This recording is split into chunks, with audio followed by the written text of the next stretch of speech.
morning, students. Hope you all are fine. Today we'll be going through the principles of management given by Fayol. Fayol has given 14 principles of management. Today we'll go through the first 7 principles being given by him. Now we'll learn about principles of management. As such, there are many management experts who have given their principles. In your syllabus in this chapter, we have to learn the principles of management being given by two famous management experts, that is Henry Fayol and Frederick Winslow Taylor.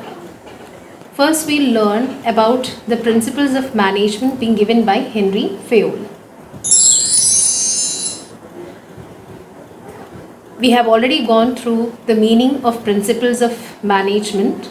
Principles, they are the broad statement of fundamental truth which provides guidelines for the management decision and action. They provide the guidelines to the managers in order to enable them to take decision and act accordingly. These guidelines are derived through experimentation and observation. First, we learn about the principles being given by Henry Fayol. Henry Fayol has given 14 principles of management. He was born in 1841. He was a French management theorist. He started his career as an engineer in a French mining company, and then he rose to the position of its managing director in the year 1888.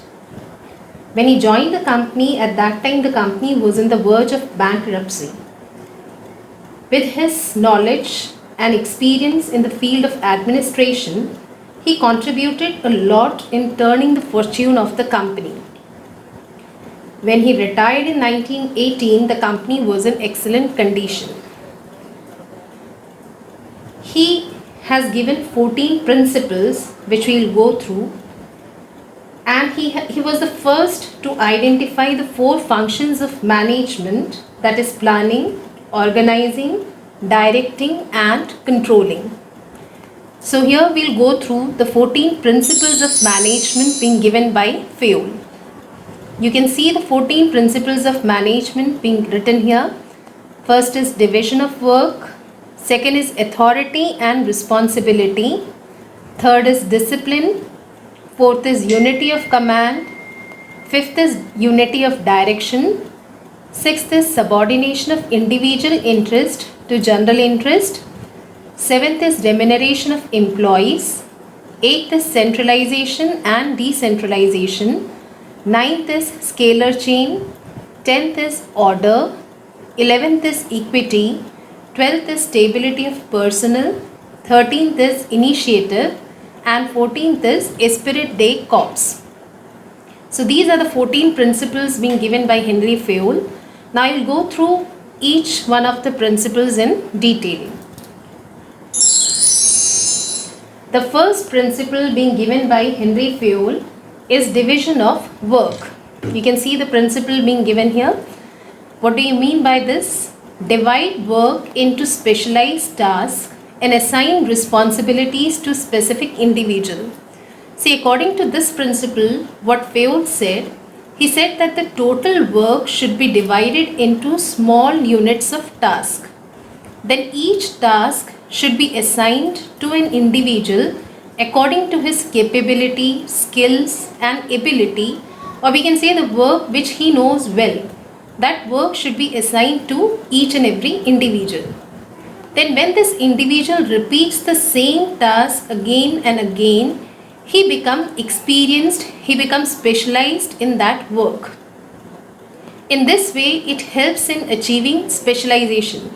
This was basically what was given by Fayol in this principle. He said that the total work should be divided into small units of tasks and the work should be assigned according to the capability, skill, ability of the individuals.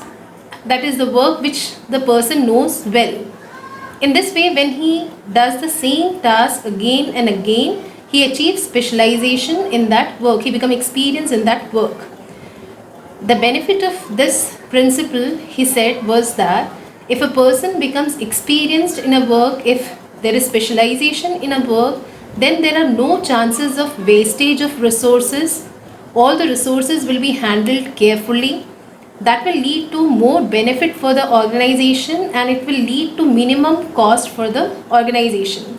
So he said that this division of work leads to specialization, and specialization increases efficiency, and efficiency improves the productivity and profitability of the organization. Right? Now, the next principle is principle of authority and responsibility. Before we start with this principle, first you need to know what do you mean by authority and responsibility. Authority is the power of the superior to give order to his subordinates, or say the power to take decisions, whereas responsibility is the duty or the obligation of an employee to perform his duty. Right? Authority, that is the power to give command to the subordinates, whereas responsibility is the duty or the obligation of an employee to complete his work, to complete the assigned task. Now, what did Fayol said in this principle? He said that the authority and the responsibility should go hand in hand. In other words, there should be a parity between authority and responsibility. Neither the authority should be more than the responsibility, nor the responsibility should be more than the authority. In both the cases, he said, say if the authority is more than the responsibility, then there will be misuse of authority. And if the responsibility is more than the authority being given, then it would be difficult to complete the task being given due to lack of authority. So here he said that both should be given equally, that is, there should be a balance between authority and responsibility. Say for example, if the production manager gives a task to his employees to complete the task, to do the production, say in a day, say 1000 units of output has to be produced. He assigns the work to the workers in his department, but he does not give the authority to the workers to have access to the required tools and equipments which are required in order to carry on with the production. In that case, he has given the responsibility, but because of lack of authority to have access to the tools and equipments which are required, the workers will not be able to complete the assigned task. So there should be balance between authority and responsibility. Next principle is principle of discipline. Now discipline, like everyone knows, that discipline is very much required in an organization, in any institution, for its systematic working. So Fayol insisted in this principle that there should be discipline in the organization if the organization has to function smoothly. Now what does discipline mean? The meaning of discipline you can see here. According to Fayol, discipline refers to general rules, regulation for the systematic working of an organization. He said discipline means obedience, following the rules and regulations of the organization. That is meant by discipline. And he said that in order to ensure discipline in an organization, there should be good supervision at all the levels. There should be clear and fair agreement. That is, the rules and regulations should be clear to all the employees in the organization. Next is application of penalties judiciously. He even said that in order to ensure that there is discipline in an organization, even he said for applying penalties, that is, in case if it is required, even penalties should be applied, or employees should be penalized if there is no discipline in the organization. So this is what he has given in discipline. Discipline also means commitment. Whatever commitments have been made by the management, that also should be met.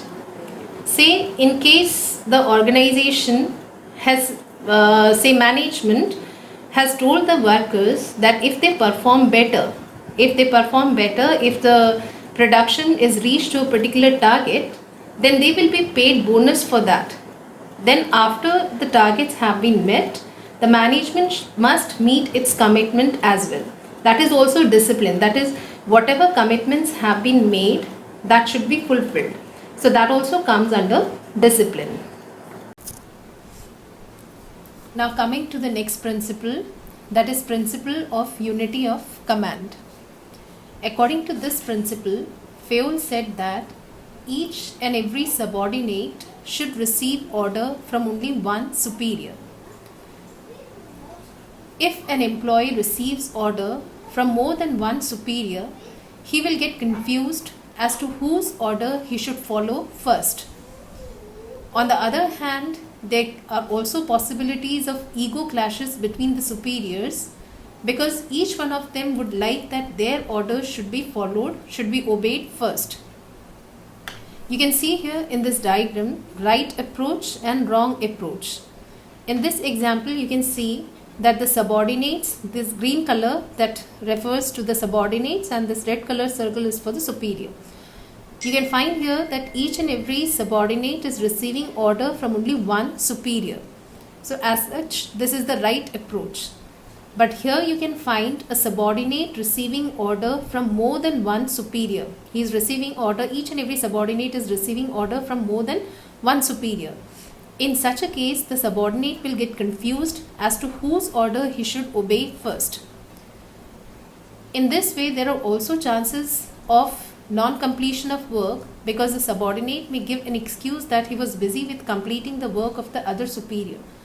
So he said that Fayol said that there should be unity of command. Each and every subordinate should receive order from only one superior.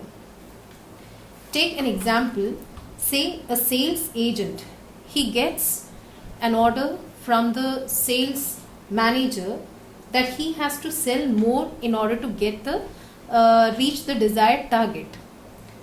At the same time, the sales agent also receives instruction from the production manager that to go slow in sales because of the shortage of raw material.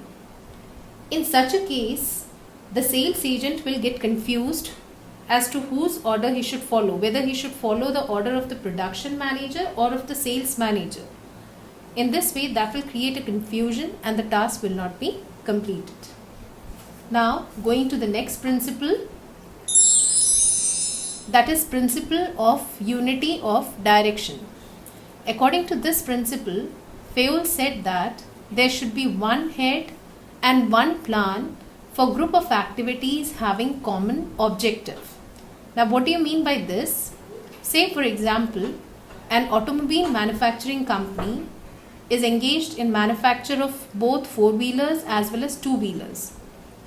Now, according to this principle, there should be separate division for manufacturing cars, and there should be separate division manufacturing two-wheelers, say motorbikes.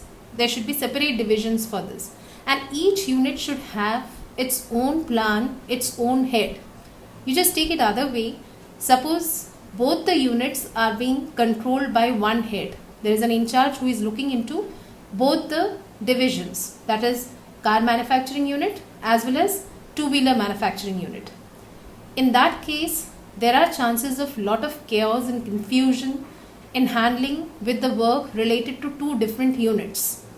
And suppose if the same plan is applied in case of both the divisions, again it will not be successful, because in case of both the division, the kind of raw materials which are required, resources which are required, the target customers, target market, it is completely different for both these products. So there should be one head and one plan for group of activities having common objective. Now coming to the next principle, that is principle of subordination of individual interest to general interest. You can see here the meaning is here itself clear from the name of the principle being given. The individual interest should always be subordinate to the general interest.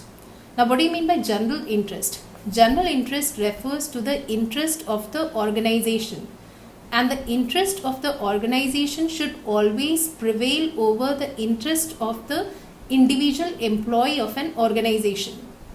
In other words, Fayol said that in case there is a conflict between the individual interest and the interest of the organization, then the interest of the organization should always win. It should always prevail. That should be given more importance. Say, we can take an example for this. Say, for example, the purchase manager of a company, he has to purchase 1000 kg input for the company, 1000 kg of say raw materials for the company, and it happens that his son happens to be the supplier of the raw material which is required. Now suppose this purchase manager purchases this 1000 kg of raw material from his son rather than purchasing it from outside from other suppliers, where he would have got it at a rate less than what is being supplied by his son. Then he is ignoring this principle. If he purchases the goods from his son, who happens to be a supplier of the raw material which is required, and if suppose his son is selling this product at much higher price than what is prevailing in the market, in that case the manager is keeping only his self-interest. He will be benefited having this transaction, his son will be benefited, he will be benefited, but it will be against the interest of the organization.